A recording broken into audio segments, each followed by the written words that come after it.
Hello everyone.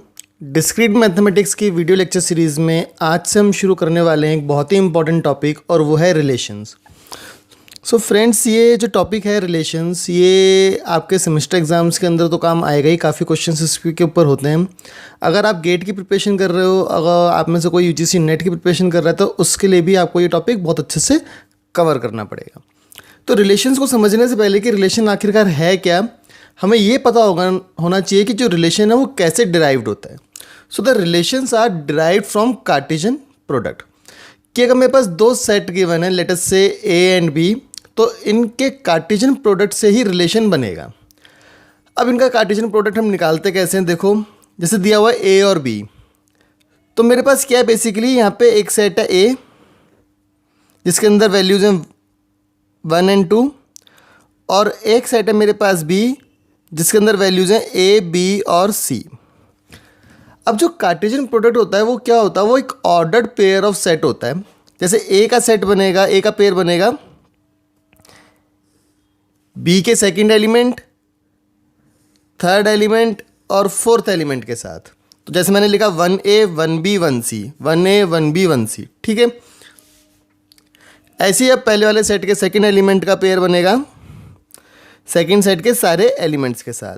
जैसे बना 2A 2B 2C, तो मैंने लिखा 2A 2B 2C। तो ये जो बना मेरे पास, this is the Cartesian product of A and B, ठीक है। अब इसी कार्टेशियन प्रोडक्ट से हमारा रिलेशन डिराइव होगा। तो रिलेशन की डेफिनेशन क्या है, this is important, this is the definition of relation. और ये क्या कहती है definition, let A and B two non empty sets, then a relation R from A to B is a subset of A cross B. मतलब कि जो आपका cross product है A cross B, this is nothing but this is the Cartesian product. So जो आपका Cartesian product है दो sets का, उसका कोई भी एक सबसेट वो एक रिलेशन कहलाता है, ठीक है। So a relation is a subset of Cartesian product. और वही चीज़ मैंने यहाँ पे शो करी है, that R is a relation is a subset of A cross B और अ कार्टेशियन प्रोडक्ट, ठीक है। अब देखो एक सिंपल सा एग्जांपल लेते हैं। लेट अस से ए 1 2 है, बी 1 2 3 है। अब देखो मैं क्या क्या रिलेशन बना सकता हूँ। लेट अस से अगर मैं कहता हूँ एक रिलेशन है R1, क्या मैं ये रिलेशन कह सकता हूँ 1, 1, 1, 3, 2, 1, 2, 2। क्या ये रिलेशन होगा? अब आपको ये पता करना है कि क्या ये रिलेशन है। तो अब देखो इसको करने के लिए क्या करना है, आपको पहले ये देखना है कि जो मेरे पास दो सेट्स हैं उनका क्रॉस प्रोडक्ट क्या बनेगा। तो अगर आप देखते हो इसका क्रॉस प्रोडक्ट आपके पास क्या बनेगा, पहले वाले एग्जाम्पल के लिए मैं आपको लिख के दिखा देता हूँ पूरा। इसका क्रॉस प्रोडक्ट बनेगा इसका पेयर इन तीनों के साथ, यानी 1, 1, 1, 2, 1, 3। देन इसका पेयर इन तीनों के साथ 2, 1, 2, 2, 2, 3। अब आपको चेक करना है कि क्या ये जो रिलेशन है ये इसका सबसेट है, यानी जो इसके एलिमेंट्स हैं क्या इसमें प्रेजेंट हैं। तो आप देखो 1, 1 प्रेजेंट है, 1, 3 प्रेजेंट है, 2, 1 प्रेजेंट है, 2, 2 प्रेजेंट है। That means this is a relation. तो ये एक रिलेशन कहलाएगा। क्लियर है इतना? सो बेसिकली हमने क्या कहा कि रिलेशन क्या होता है, it is a subset of the Cartesian product of sets, ठीक है। इतना आपको क्लियर होना चाहिए, इतना आपको ध्यान में रखना चाहिए। अब ये कुछ इंपॉर्टेंट पॉइंट्स हैं ये जो आपको गेट और नेट के एग्जाम्स के अंदर डेफिनेटली हेल्प करेंगी। These are some of the important points.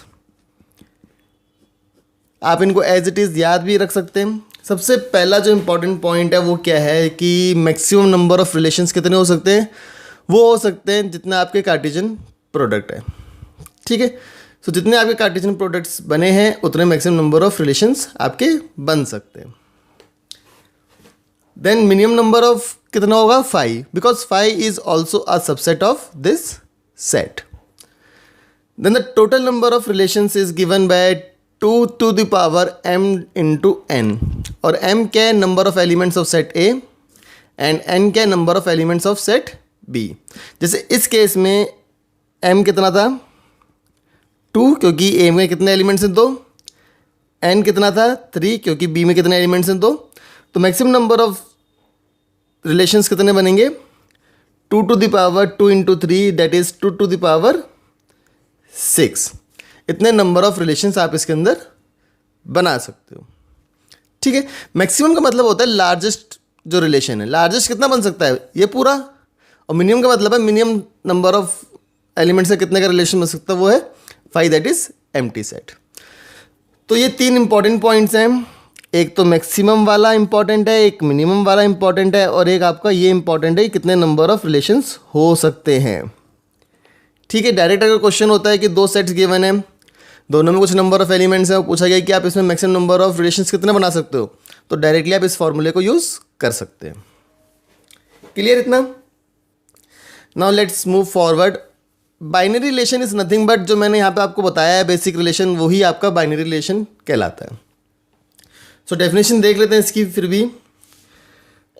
A binary relation R from A to B is a set of ordered pairs where first element is from set A and the second element is from set B। वही चीज़ें जो मैंने आपको यहाँ पे लिख के दिखाई है कि अगर मेरे पास 2 सेट्स हैं, लेट अस से A, और A में मेरे पास वैल्यूज़ हैं A, B, और B एक और सेट है जिसमें मेरे पास वैल्यूज़ हैं 1 2 3। तो एक relation from A to B, तो लिखेंगे कैसे बेसिकली इसको, एक तो ARB, मतलब relation from A to B। ठीक है, अब ये कैसे बनेगा रिलेशन, ये रिलेशन बनेगा ऑर्डर्ड पेयर ऑफ सेट्स, जिसमें पहला एलिमेंट जो होगा वो पहले सेट से होगा यानी A, कॉमा, और सेकंड एलिमेंट जो होगा वो सेकंड सेट से होगा दैट इज 1। अब आप इसमें कोई भी एक सबसेट ले सकते हो पूरे क्रॉस प्रोडक्ट का, जैसे मैंने अगर ये ले रहा हूँ तो ये भी एक रिलेशन है, because this is the subset of the cross product of A and B। ठीक है, सो दिस इज बाइनरी रिलेशन। तो अब बात करते हैं टाइप्स ऑफ रिलेशंस के बारे में। डिफरेंट टाइप्स के रिलेशंस हैं, बट इस पर्टिकुलर वीडियो लेक्चर में मैं 2 रिलेशंस की बात करूंगा। एक है रिफ्लेक्सिव रिलेशन और एक है इररिफ्लेक्सिव रिलेशन। ठीक है, सो रिफ्लेक्सिव रिलेशन क्या होता है, अगर आप इसकी डेफिनेशन को देखते हो, रिफ्लेक्स मतलब सेम होना basically. So let R be a relation in set ए। अब देखो जितनी भी हम प्रॉपर्टीज़ की बात करेंगे उसमें हम सिंगल सेट को लेके ही बात करेंगे। So let R be a relation in set ए, कि एक सेट के अंदर, एक सेट ए के अंदर एक रिलेशन है R, then R is called reflexive relation if A, A belongs to R for all small a belongs to set A. Now this small a is nothing but this is the element of set.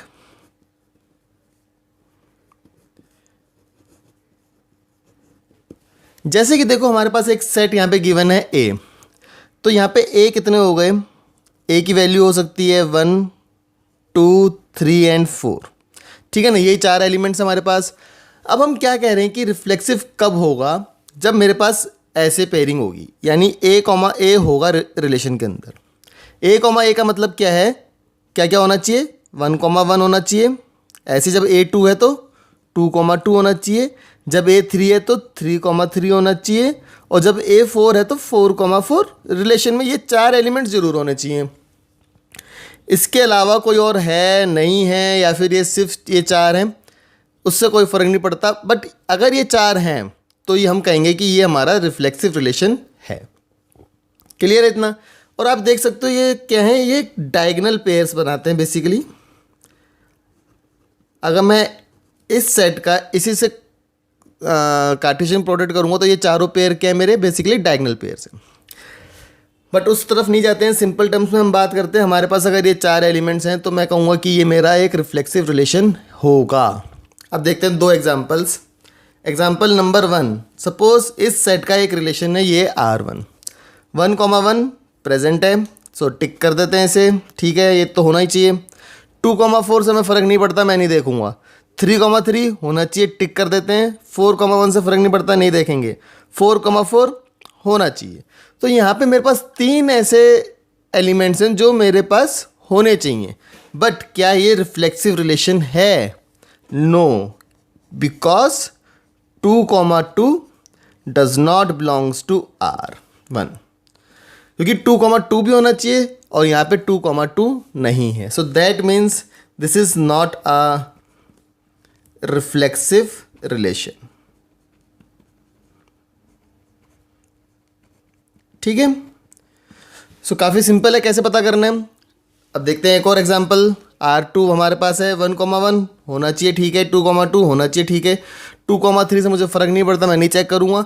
3,3 होना चाहिए, 4,4 होना चाहिए। Now since all the diagonal elements और all the A, pairs are in this relation R2, so this is a reflexive relation। ठीक है, सो इसका मतलब क्या है? ये एक रिफ्लेक्सिव रिलेशन है। अब कुछ इंपॉर्टेंट पॉइंट्स की बात कर लेते हैं। सपोज हमें एक रिलेशन गिवन है ऐसे R3 5, नल सेट के साथ हमें एक रिलेशन गिवन है 5, तो क्या ये रिफ्लेक्सिव होगा? नो, क्योंकि इसमें आपके पास ये वाले पेयर्स नहीं हैं। देन अगेन आपको एक रिलेशन गिवन है, लेट अस से R4, सिंपल कार्टेशियन प्रोडक्ट दे दिया गया आपको A क्रॉस A, क्या ये रिफ्लेक्सिव होगा? So yes, that will be reflexive, क्योंकि इसके अंदर तो ये 4 एलिमेंट्स होंगे ही होंगे, इसके ये वाले 4 एलिमेंट्स तो होंगे ही, उसके बाद जितने होंगे उनसे हमें फ़र्क नहीं पड़ता। So that means this is a reflexive relation. So ये 2 आपके इंपॉर्टेंट केसेस होते हैं जो डायरेक्टली एग्जाम्स के अंदर पूछे जाते हैं, ऑब्जेक्टिव क्वेश्चंस के अंदर। सो आपको ये पता होनी चाहिए। Now let's come to the anti reflexive और इररिफ्लेक्सिव रिलेशन। सो बेसिकली इसका उल्टा है। क्या कहता है? A relation R on a set A is set to be irreflexive if small a belongs to A, that is the element of A set का element, then A, does not belongs to R। मतलब A, R के अंदर नहीं होना चाहिए। ठीक है, सो बिल्कुल उसका उल्टा हो गया, उसको हम एंटी रिफ्लेक्सिव भी बोलते हैं। ठीक है, सो अगेन इसके अब 2 केसेस मैंने यहाँ पे लिए हैं। लेट अस से द सेट इज दिस 1 2 3 4 और एक हमने रिलेशन बनाया R1। अब बेसिकली अगर हम बात कर रहे हैं इसकी, तो मेरे पास यहाँ पे कौन कौन से एलिमेंट्स नहीं होने चाहिए? 1,4 इस वाले सेट के हिसाब से, 2,2, 3,3, 4,4।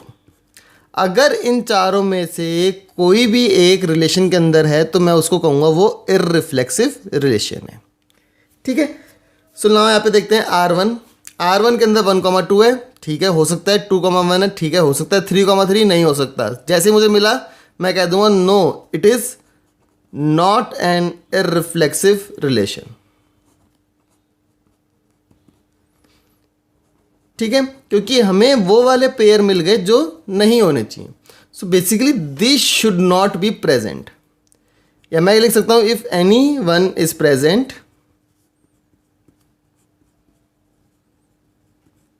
then that means not irreflexive।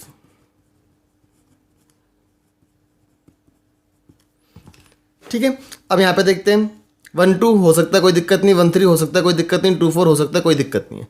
So that means this is an irreflexive relation.